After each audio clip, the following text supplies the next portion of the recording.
Hi everyone, welcome to the overview, and this is a compact machine. It's pretty huge, but that's because it's fake. I built it with my hands, because it was fun. So what is a compact machine? Well, it certainly isn't this giant monstrosity. A compact machine is a one-sized block which allows you to create custom machinery inside your world. And the way that it does that is it does it by allowing you to place that machinery inside of a one block space.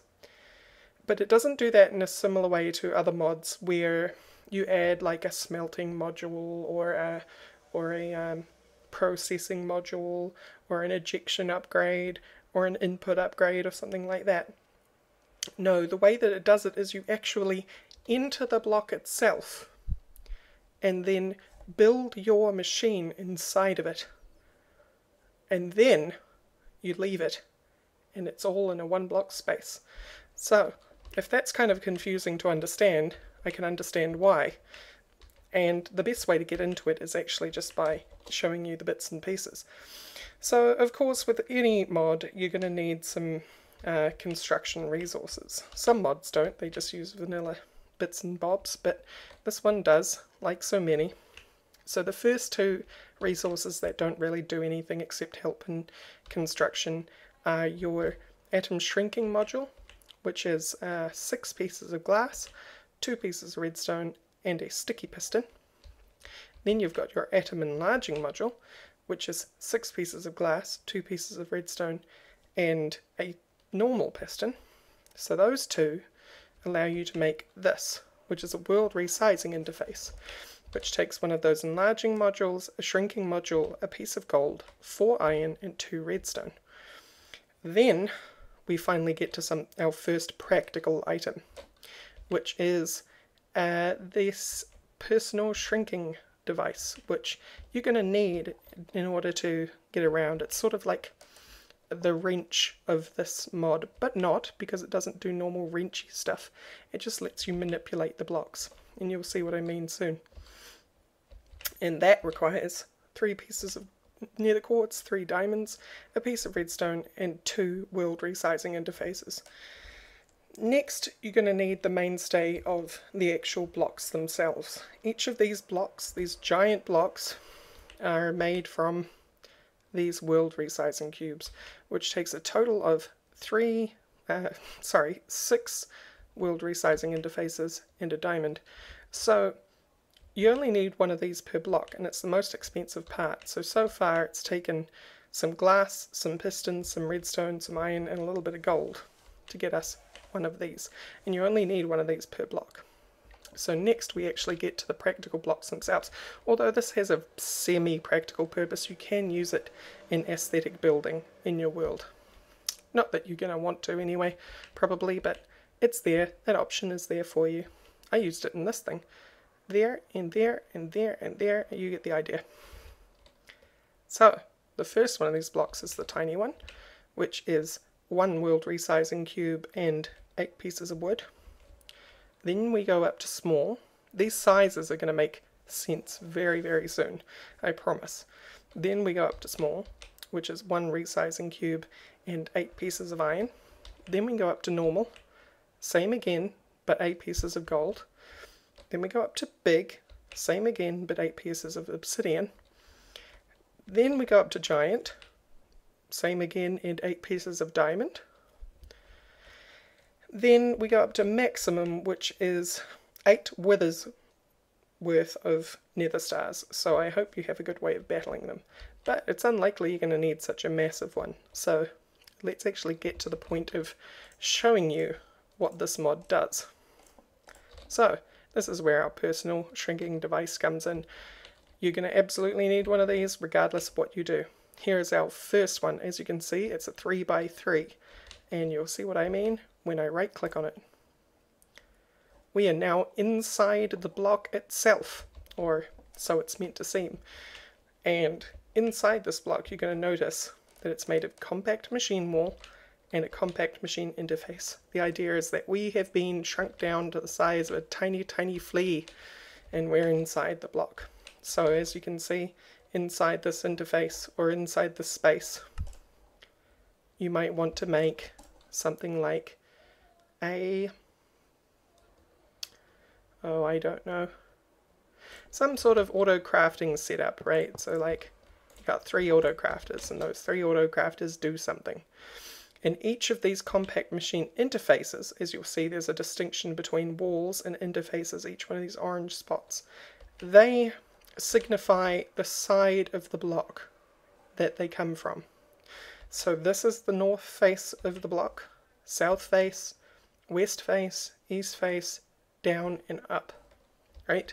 So if you want to pump in from the left side of the block, you want to actually, from the direction we were facing anyway, you want to interact with the side. I think we were facing north. If you ever have any struggles though, you've got this west interface, and I'll show you what that does in a second. If I come out of the block simply by using the personal shrinking device, daytime please, simply by using the personal shrinking device inside the cube on one of its walls will send you back to where you came from. So yes, we were facing north. So if we wanted something to come in the left side of the block, that equates to the west interface on the inside. So as you can see, the concept behind this mod is now apparent. You are entering the block, you're able to build inside the block whatever you want, and you're able to interact with the outside world via these faces. Anyway, let's go look at the other sizes. We've got a 5x5, that's considered small. So this is probably the one that I would say is most practical for getting started. That's the one that I would go to anyway. And then we have normal, which is a glorious 7x7 space. And then we have big, which is probably Dyer's favourite one. This is a 9x9. As you can see, the interfaces get further and further away, so actually if your machine doesn't fill this space, it's going to get more expensive by the amount of routing you're going to have to do with item pipes and power lines and things like that. And then we've got giant, which is 11x11. Huge. You could almost have your entire base in one of these. And then we've got maximum, which, even though it takes 8 nether stars, you're probably only ever going to want 1, and you're probably going to want to build your base in it. You want to hide your entire base in one of these babies. This is 13x13. But as I said, if you're not going to really use up the space, you're going to end up accruing a cost in the amount of routing you're going to have to do inside one of these things. But effectively, inside of 1 block space, you could have your entire factory, your entire processing system. Think about Mechanism, if you know that mod. You could probably fit the entire tier 1 to tier 5 ore processing system, if you were clever, inside this space. And there you have a tier 1 to 5 Mechanism processing system inside of a 1 block space. Now, people that know me know that I'm not a big fan of things that don't take up a lot of space, but that's the funny thing about this mod. While it's not technically taking up a lot of space in the overworld, you still have to build the entire machine on the inside, quite literally. So that's what I love about this mod. It fits with my view, but then also kind of skirts around it using a loophole, if you know what I mean. So we have these huge, like, opportunities to build very complex things and then interact with them via these compact machine blocks. These machine blocks, they will take power, RF power, so make sure you have COFH installed if you're going to use compact machines. They will take items, they will take liquids, or fluids, so you don't have to worry about not being able to access anything from the inside of the cube because they handle everything. And as I was saying, if you're having trouble determining what side something's going to go in on, you can prepare it. Say like, I wanted to feed some energy conduit in the north side of this block. We find north in here, which is the middle. We can stick our energy conduit in here, and then we can enter the block, and then we find our north side, and there it is. So now you know which side is north, other than just looking at the block itself. But you can prep things, and that's how you can get that going. So if we wanted to, and let me just do a very quick demonstration here. Let me put a, no, we don't want a depreciated creative, we want the normal basic.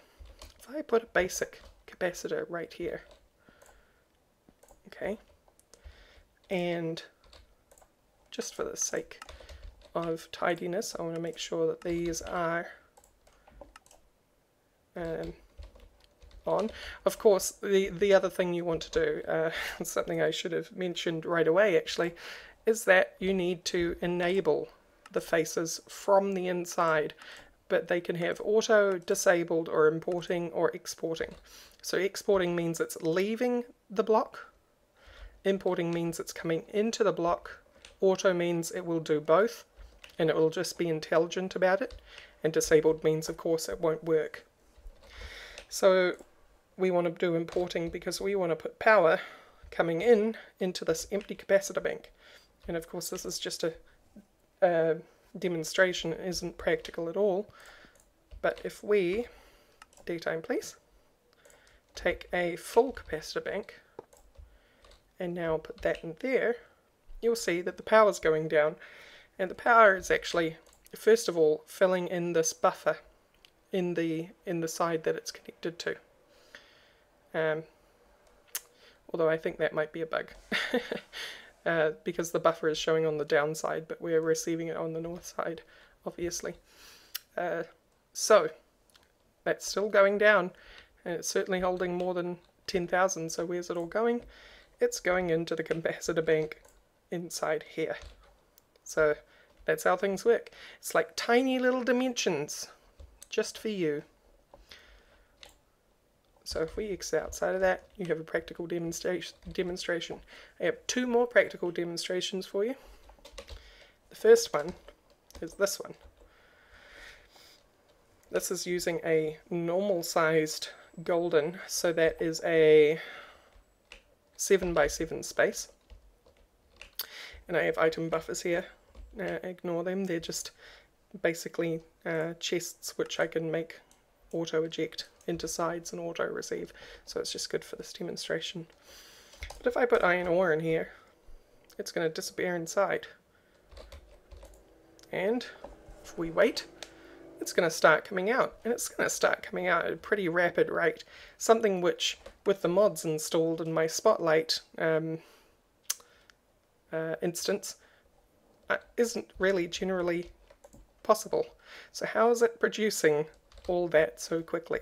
Well, inside this machine we have 3 sag mills fully upgraded, 3 alloy smelters fully upgraded, and they're hard at work melting down all the iron, well, ripping apart all the iron into iron dust, and then smelting it and sending it on its way out. So it comes in on the east, leaves on the west, powered by the south. And that is our first practical demonstration. So as you can see, that's the kind of power that you can get out of this one block. But of course, it cost me all the resources involved if I was to use this amount of space in the real world anyway, which is super cool. So let's leave. Now I've made something a little more complex. See, already nearly done 4 stacks.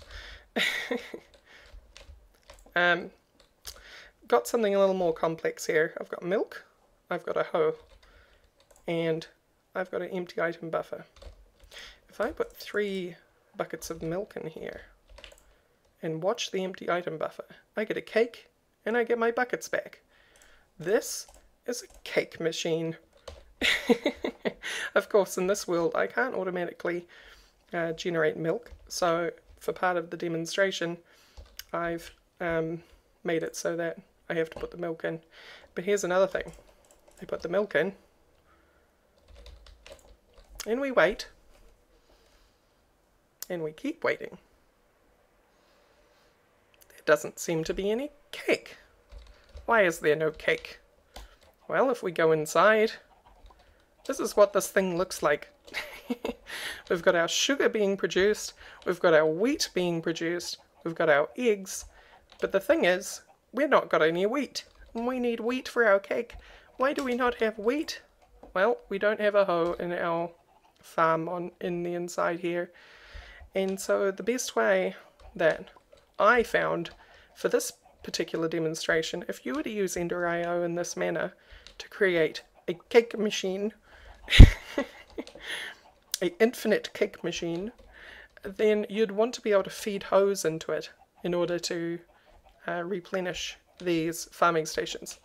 So if I come back out, oh, that's another feature that I need to go over with you, and I put a hoe in here, soon we shall have cake and buckets. So we got 2 cakes and some buckets, and it cost us a hoe and 6 buckets of milk. So if I go back inside, of course this now has a hoe, and the reason for that is I'm not sure why I put 2 here. That one's kind of erroneous, but the hoes and the milks come into the chest. The chest is split into 2 different channels for output. We've got one that's extracting an iron, the iron hose. You could put it's whatever you wanted in here, but just for the practical demonstration. And the milk going out on blue. So going into these farming stations is the yellow channel. Coming out of this farming station, is the blue channel. Out of this one is magenta. Coming into this crafting station is magenta, and that makes sugar. And all of the blues come into here, including this one, which is hoppering eggs from these chickens. There's many stuck chickens. In fact, there's too many eggs now. Too many eggs. But blue comes in, produces cake, sugar, eggs, and the milk buckets come in through blue here, turns into 3 empty buckets and a cake, and gets sent on home out of the west side of the compact machine.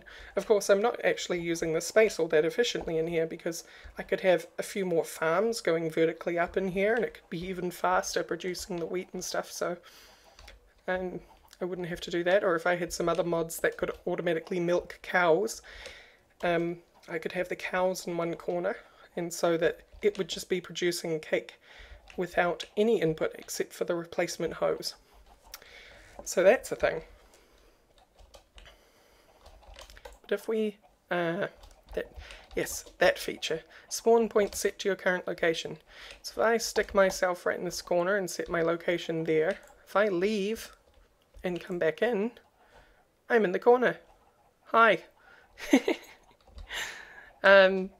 Reason for that is that maybe you don't want to appear in the default spawn location because maybe you've got machines blocking the way or something like that. So that just lets you spawn your location. I can set myself way up there.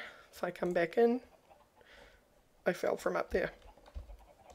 So yeah, that is compact machines in a nutshell. There's not a lot more to cover actually because it's such a simple, elegant design. There is one thing I did want to go over actually. If I come back inside and I use the cheaty power of a Ender Sword to teleport out of this thing, because what you'll notice, even in creative mode, I can't get out. There's nothing I can do to get out of this block. I am trapped, but not with an Ender Sword, because it's cheaty. I can teleport through. And actually, this is a block floating in space. And there's another one, and this one is probably the sag mill machine. Yep. and that one is the maximum sized, followed by the big sized, followed by the large, the normal, the small, etc.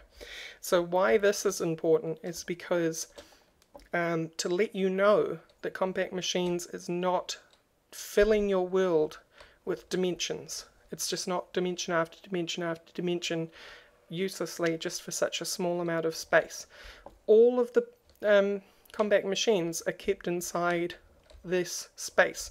And if I press F9, you'll see that each one of these is kept inside, or as best as it can, including the maximum one. We fly all the way over here. Is kept inside its own chunk. And the reason for that is because the mod only loads the chunks necessary that are being used on the Compact Machines. So that means if a machine isn't being used, then it isn't loaded. The only reason all of these are loaded is because I'm in the dimension that these things are held in. So this, for the technical side of the mod, is really important to know for server owners.